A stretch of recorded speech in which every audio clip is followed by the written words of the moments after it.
মহিলাদের জন্য বসে নামাজ পড়ার নিয়ম হল, যদি কেউ দাঁড়াতে না পারেন তাহলে তিনি বসে নামাজ পড়তে পারবেন। যদি কেউ মাটিতে বসে রুকু সিজদা করতে সক্ষম হন তবে তাকে মাটিতে বসেই নামাজ আদায় করতে হবে। আর যদি কেউ মাটিতে বসতে না পারেন তবে চেয়ারে বসে ইশারায় নামাজ আদায় করতে পারবেন। ইসলামে নামাজের জন্য কিছু নিয়ম কানুন রয়েছে যা নারী পুরুষ উভয়ের জন্যই প্রযোজ্য। নামাজে দাঁড়ানো, রুকু সিজদা করা নামাজের ফরজ অংশ। যদি কেউ শারীরিক কারণে দাঁড়াতে বা রুকু সিজদা করতে না পারেন তবে তিনি বসে নামাজ আদায় করতে পারবেন।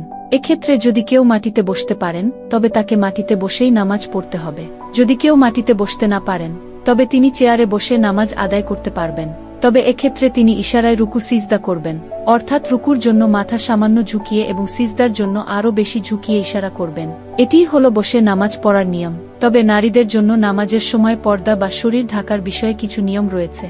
মহিলাদের জন্য নামাজের সময় মুখমণ্ডল, হাত এবং পা ব্যতীত পুরো শরীর ঢেকে রাখা উচিত। তবে আলেমদের মধ্যে মতভেদের কারণে পা ঢেকে রাখাও উত্তম। এছাড়া নামাজের সময় কিবলামুখী হওয়া এবং নামাজের ওয়াক্ত অনুযায়ী নামাজ আদায় করা জরুরি।